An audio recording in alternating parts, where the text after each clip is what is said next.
name is Agniv. Today I learned about multimeter in RoboticSchools. Now I'm going to check the voltage of the battery. I have two batteries. So I'm going to on the multimeter. 20. So this is plus and this is minus.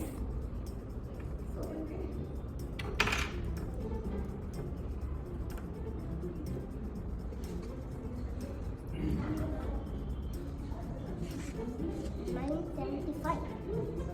It's full. Now let's check the set. Battery.